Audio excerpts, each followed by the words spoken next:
वक्फ कानून की उल्टी गिनती शुरू हो चुकी है। पीआईएल कोर्ट में पेंडिंग है, लेकिन अब यह मामला संसद में भी पहुंच गया है।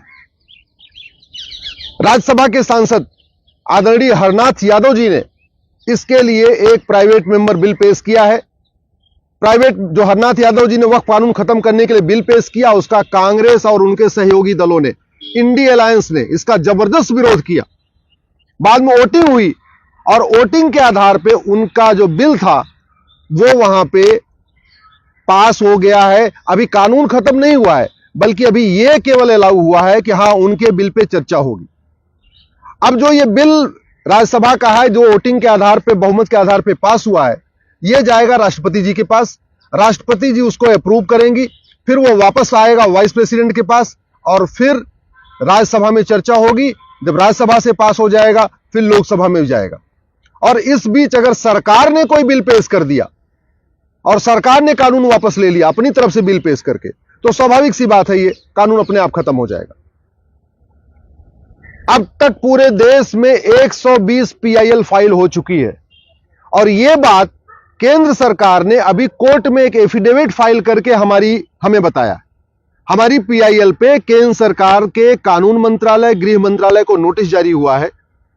उसी के जवाब में केंद्र सरकार ने बताया है कि यह मामला केवल दिल्ली में नहीं है, बल्कि देश की सभी हाई कोर्ट में वक्फ कानून के खिलाफ पीआईएल आ चुकी हैं और अब तक टोटल 120 पीआईएल आ चुकी हैं पूरे देश में।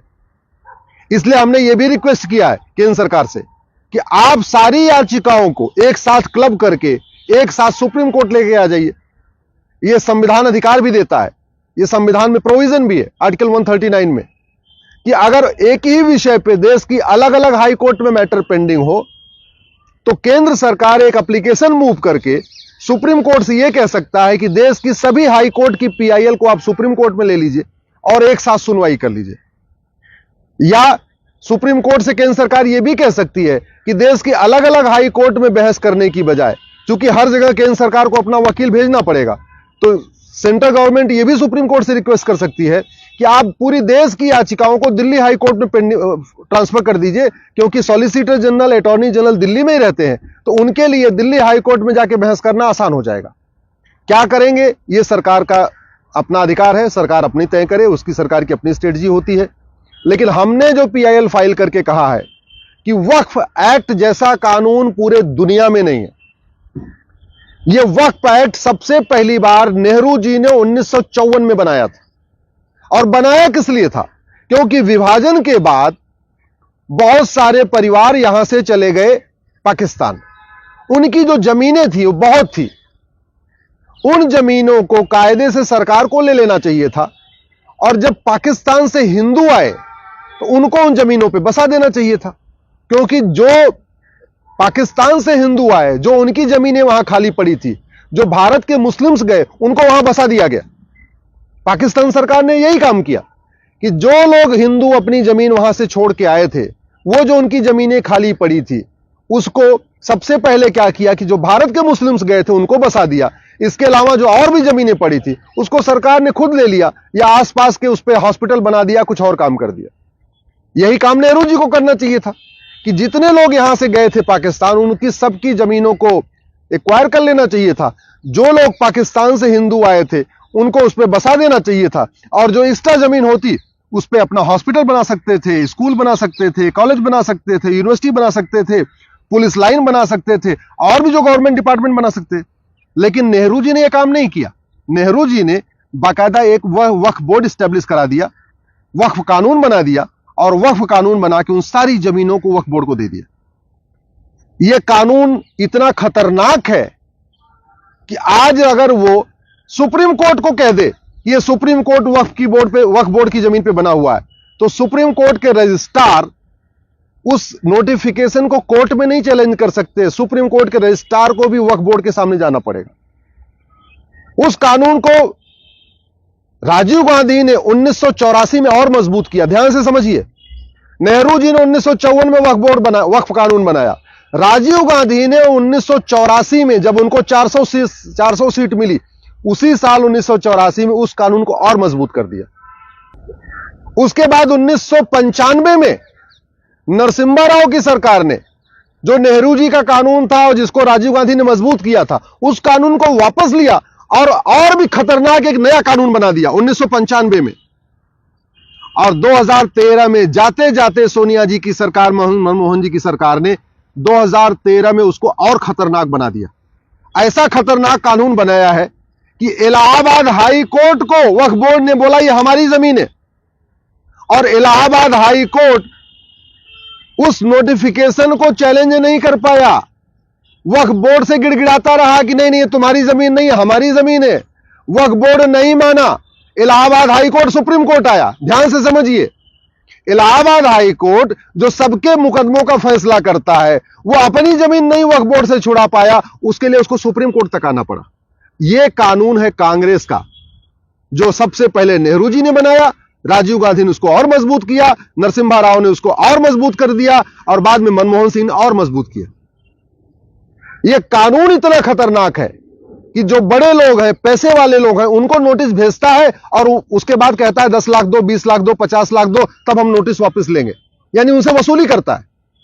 लेकिन जो गरीब हैं, शेड्यूल कास्ट हैं, शेड्यूल ट्राइब हैं, आदिवासी हैं, उनको नोटिस भेज के कहता है कि अगर तुम इस्लाम कबूल कर लोगे तब तुम्हारी जमीन तुम्हारे पास रहेगी, और नहीं तो यह जमीन वक्फ क्यों हो जाएगी। अब जो सोचिए आप, भोपाल से झबुआ 700 किलोमीटर दूर है। झबुआ एक आदिवासी क्षेत्र है। झबुआ के जो आदिवासी हैं, उन्होंने झबुआ की लोकल कोर्ट को भी कभी नहीं देखा। भोपाल तो देखना उनके लिए असंभव है। अब झबुआ में वक्फ बोर्ड एक नोटिस भेजता है और कहता है यह जमीन वक्फ की है। आदिवासियों से कहता है इसका जवाब देने तुम भोपाल आओ। अरे, जिन आदिवासियों ने झबुआ की लोकल कोर्ट नहीं देखी, वो भोपाल 700 किलोमीटर दूर कैसे आएंगे। और फिर कंडीशन क्या रखता है, अगर अपनी जमीन छुड़ानी है तो कन्वर्ट हो जाओ। मेरठ और मुजफ्फरनगर लखनऊ से 600 किलोमीटर दूर है। मेरठ और मुजफ्फरनगर की जमीन पे वक्फ बोर्ड कब्जा करता है, उसके लिए मेरठ मुजफ्फरनगर वालों को लखनऊ जाना पड़ता है, क्योंकि लोकल कोर्ट में उस नोटिस को चैलेंज ही नहीं कर सकते।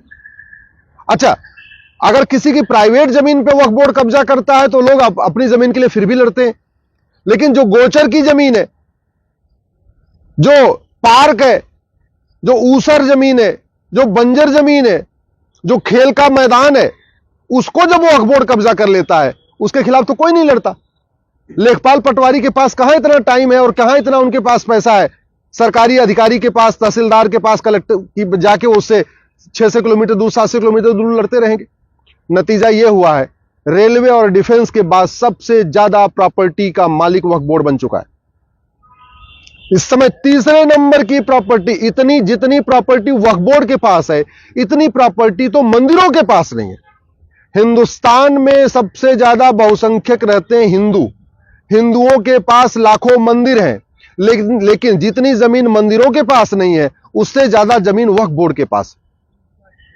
मैं सरकार से निवेदन करता हूं, तत्काल इस नेहरू के महापाप को, राजीव गांधी के महापाप को, नरसिम्हा राव के महापाप को और मनमोहन सिंह के महापाप को, इसको वापस करिए, इसको खत्म करिए, इस महापाप का अंत करिए।